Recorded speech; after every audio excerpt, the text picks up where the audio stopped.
ইলাকার নাই। তো সালাম দেওয়া হইল সুন্নাত, সালামের জবাব দেওয়া হইল ওয়াজিব। সালাম যখন আপনি দিবা এক মুসলমানের উপরে আরেক মুসলমানের হক হইল সালাম দেওয়ার পরে সালামের জবাব দেওয়া। সালাম যখন দিবা তখন আপনার হাত উঠাইতা, লগে মুখ দিয়া আপনি কইতা। যদি মুখ দিয়া কইতে যে খানো আওয়াজ পৌঁছিব, আর যদি খানোর কম খুনার যদি কমজোরি থাকে তাহলে আপনার হাত যেটা উঠাইছেন এই হাত উঠানোর মাধ্যমে ধন্যবাদায় বুঝি লইবা যে এই ব্যক্তি আমার সালাম দিছেন, লগে লগে সালামের জবাব দিবা। শরীয়তে অনেক বস্তু, শরীয়তে মুসলমান হলে যে শিক্ষা দেন এই শিক্ষার মধ্যে কোনো ধরনের কমি নাই। আল্লাহর হাবিব সাল্লাল্লাহু আলাইহি ওয়াসাল্লামের সাহাবায়ে কেরাম হলে যে শিক্ষা দান করিয়া গেছেন শিক্ষার মধ্যে কোনো ধরনের কমি আপনারা রাখিয়া গেছেন না। এর লাগে আল্লাহর হাবিব সাল্লাল্লাহু আলাইহি ওয়াসাল্লামের সাহাবী হলের দ্বারস্থ হইয়া ইহুদি এক ব্যক্তি এসে বলল, হে মুসলমানগণ, তোমরা যে নবীর কলিমা পাঠ করছো, যে নবীরে তোমরা নবী মানিয়ে নিছো, তোমরা নবীর ও পর্যন্ত তোমরা নবী তোমরা শিক্ষা দেয় ইয়াতকে তোমরা প্রস্রাব কিভাবে করবা, ইলেকট্রিন কিভাবে করবা, কতক্ষণ পর্যন্ত তোমরা নবী তোমরা শিক্ষা দিয়া যায়। নবী শিক্ষা দিয়েছেন না সব কিছু, কিন্তু আমরা এই শিক্ষার উপরে কতক্ষণ আছি। আল্লাহর হাবিব সাল্লাল্লাহু আলাইহি ওয়াসাল্লাম ফরমায়, যখন তোমরা কোনো মানুষের প্রস্রাব করবা অথবা পায়খানা যাইবা, ইলেকট্রিনে যাইবা, তখন তোমরা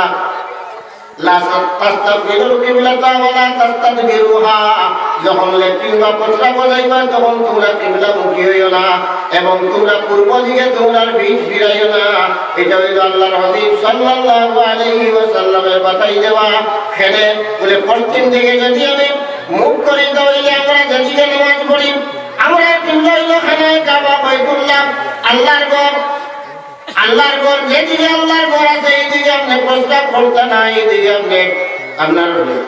মুখ ফিরাইয়া প্রস্তাব করতে না অথবা পূর্ব দিকে প্রস্তাব করতে না, যার কারণে পিঠ আপনার খানায় কাবার দিকে ফিরিব। কারণ এখানে হইল সম্মানী ঘর, আর এই সম্মানী ঘর যদি আপনি অসম্মানী করেন তাহলে আপনার সম্মান পৃথিবীতে নষ্ট হইব।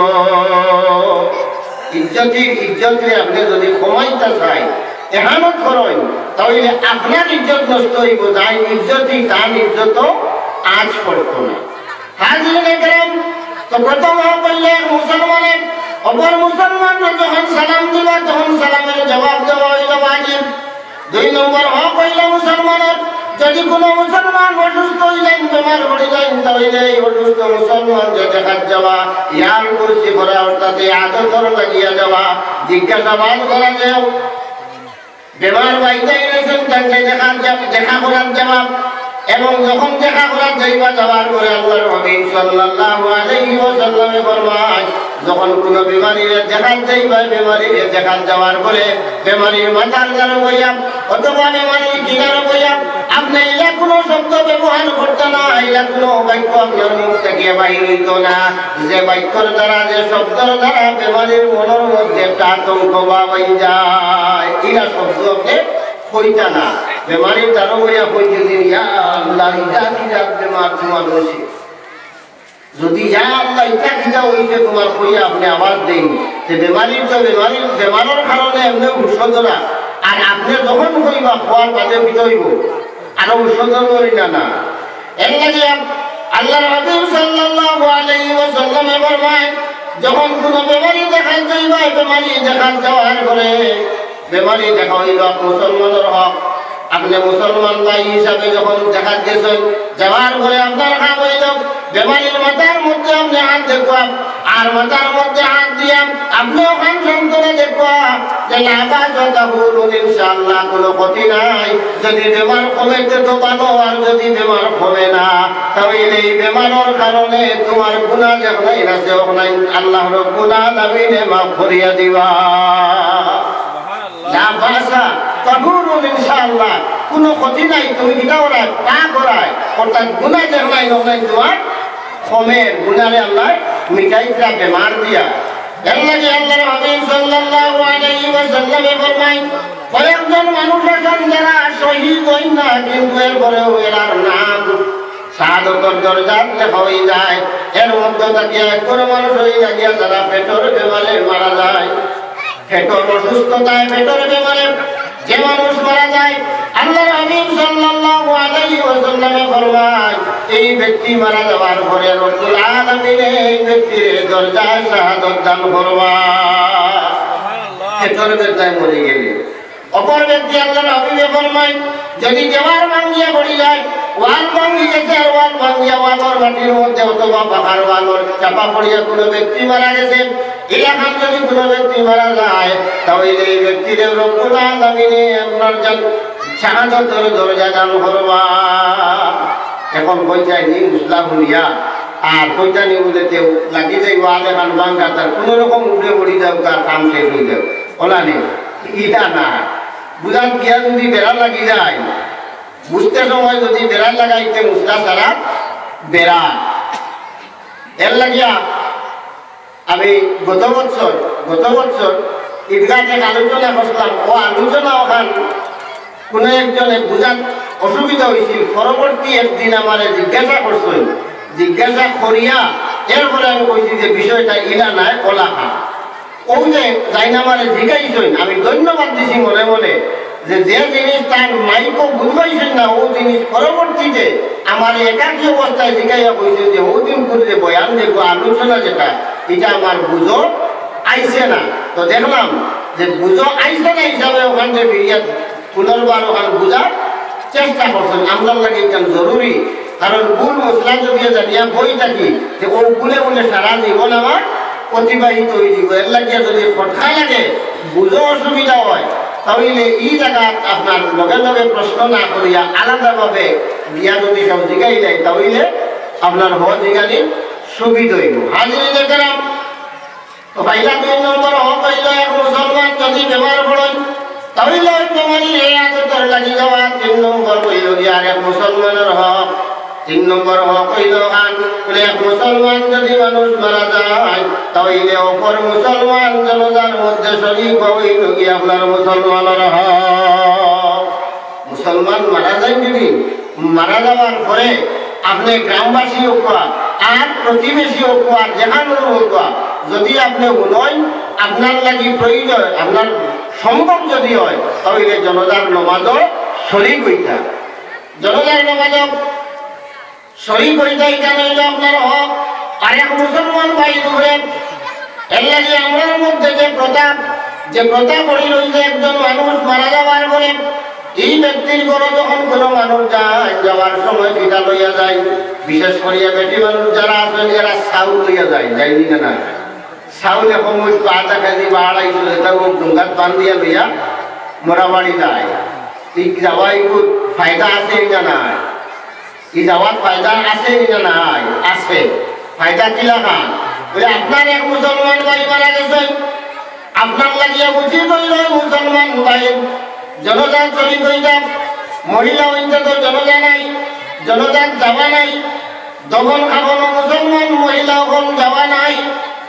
বেটিন যাই না কিতার লাগে বেটিন তোরে কইলা না ফেলে বলে বেটিন গিয়া জনজাত শরীক হইতা বেটিন মানুষ যারা এরা জনজাত নিয়ে শরীক করেন না এরা দমন খাবনো যায় না কিতার লাগে যাই না জানেননি এর কারণ হইল আল্লাহর হাবিব সাল্লাল্লাহু আলাইহি ওয়াসাল্লামর যে হিকমত যেখানে হায় রে হায়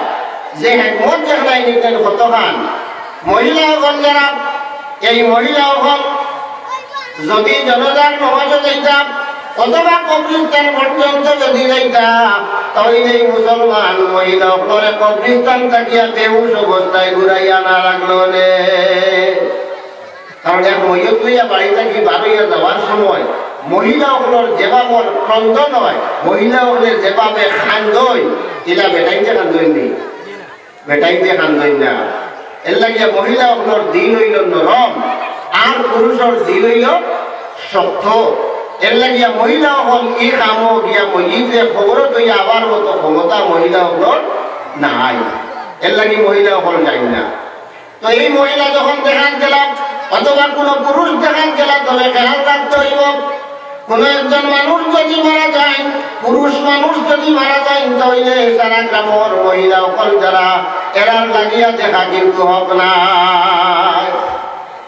এক বেটা মানুষ মারা গেছেন আর আমভাবে যদি মহিলা হলে গিয়া খালি হইল বাড়ির মেন মারা গেছেন এমনি পুরা মুখ কান্তা দেখিয়ায় ওই যে দেখিয়ায় হইয়া হইয়া যদি দেখা যায় তে নিজেও গুণাগার বলছেন মোটারেও মহিত্রে পিতা করছেন গুণাগার বানাইছেন পিতার লাগিয়া যাই যে পুরুষ মারা গেছেন এই পুরুষ যদি আপনার কাছে বেটা না হয় আপনার মধ্যে যদি বিবাহ বৈধ হইয়া থাকে আপনার মধ্যে শাদী বিয়া যদি যাই হইয়া থাকতে হইয়া থাকে তাহলে এই ধরনের পুরুষের মহিলা হলে তার চেহারার দিকে দেখার কোনো অধিকার নাই। অথবা যে মহিলা মারা গেছেন এই মহিলা যদি আপনার মহিলার মধ্যে যে পুরুষ দেখার যাইবা এর যদি বিবাহ বৈধ হইয়া থাকে অর্থাৎ বিয়া যাইতেছিল এর লোকে ইরাহান মহিলা যদি মারা যায় তাহলে কোনো মুসলমান পুরুষ ব্যক্তি যারা আছেন এরা গিয়া এই মহিলার চেহারা দেখতে পারত না। অর্থাৎ দুনিয়ার তাহা অবস্থায় জানার লাগিয়া বিবাহ চিরতরে হারাম ইরা মানুষ যদি হই তাহলে দেখতে পারবা এই মুসলা পুরুষের দিকেও আছে মহিলার দিকেও আছে। পর্দার মতো আয়ও এক নাই, পুরুষের ক্ষেত্রেও আছে এবং মহিলার ক্ষেত্রেও আছে, সমান অধিকার বেশ কম নাই। তো যারা যায় এক মুসলমানের উপরে আর এক মুসলমানের হক জনজাত যাওয়া এই মুসলমান জনজাত গেলা না না দিয়ে আপনার এক গোষ্ঠী চাউল তোমার 250 চাউল তোমার টাকা 10টা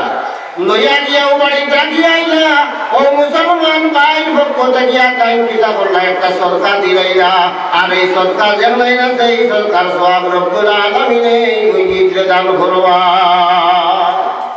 ফায়দা আছে না আছে। এক মুসলমানের হক আর এক মুসলমানের উপরে যদি কোনো মানুষ মুসলমান মানুষ মারা যায় তাহলে জনজার নামাজও শরীক হওয়া শুধু শরীক হইয়াও শেষ নয় আপনার হক হইলা মুসলমান মারা গেছেন জনজাত আপনি শরীক হইছেন আপনি জনজার নামাজ পাঠ করুকা জনজার নামাজ পাঠ করি আপনি তখন শরীক হওয়া তখন শেষ করার বাদে যখন দোয়া হইব দোয়া শেষ করিয়া তারপরে আপনি ঘুরিয়া দোয়া খেলে বলে এলাকার যে মুসিবতের সময় আর পৃথিবীর মধ্যে যে বড় মুসিবত আর নাই। এর লাগিয়া হযরতে উমর রাদিয়াল্লাহু তাআলা আনহু যাই খলিফাতুল মুসলিমিন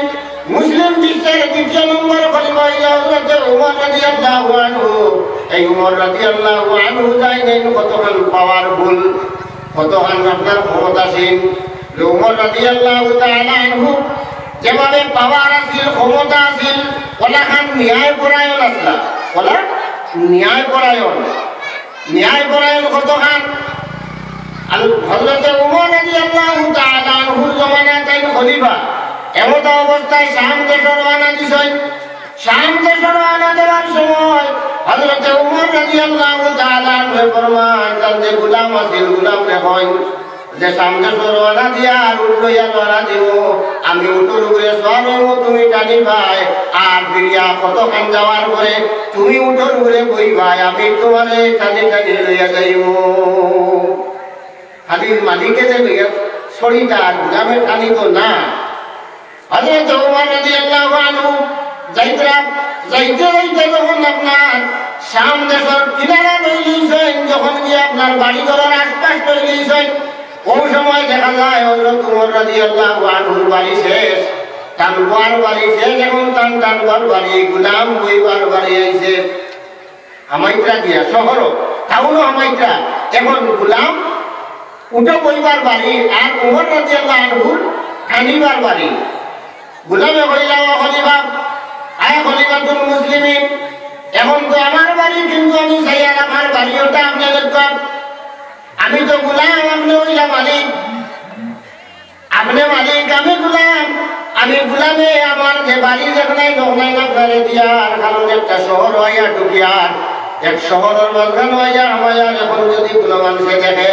যে গোলাম উঠোর উপরে বয়া তার মালিক আপনার টানিয়া নিকরা তাহলে আপনার ইজ্জতের মধ্যে হানি আইব মানুষে দেখি আপনার দোষারোপ করবার লাগে আপনি উঠোর উপরে আর আমি আপনারে টানিয়া নিব। ওমর রাদিয়াল্লাহু আনহু ফরমাই না যে বাড়ি আমরা বান্ধি নেই সেই বাড়ির থেকে আপনার এদিক সিদ্ধ ডুলডাল করা যাইত না। হক কতখান আদায় করতাম। এখন যদি আমি সামান্য জায়গা তোমার না ছাড় তোমার বাড়িতে গিয়ে যদি আমার দেহ আমি যদি উঠোর উপরে সোয়ার হইয়া যাই তাহলে তোমার হক আমি নষ্ট করিলেই মতো হইব। আমি উমরের মতো মানুষে তোমার হক নষ্ট করতাম চাই না। ফায়দা কি হয়েছে? যখন গিয়া শহরে ঢুকছই গোলাম উঠোর উপরে পথ উমর রাদিয়াল্লাহু তাআলা আনহুর টানি টানি নিয়ে যখন গিয়া শহরে ঢুকছই ঢুকার পরে দেখুন যে উঠোর উপরে মালিক বীর আর টান্নেওয়ালা গুলামি দেখা যায় না। উঠোর উপরে তো খলিফাতুল মুসলিমিন নাই, উঠোর উপরে তো তার গুলাম হওয়া তার টানিয়া নেওয়ালা হইলা ওনার খলিফাতুল মুসলিমিন। যেমনি দেখছই দেখার পরে বন্ধে এরা যারা যে নবীর কলিমা পাঠ করছেন, এরা যে ধর্মরে গ্রহণ করছেন, যে ধর্ম তারা গ্রহণ করছেন, এই ধর্মটা বড় ন্যায় পরায়ণ ধর্ম।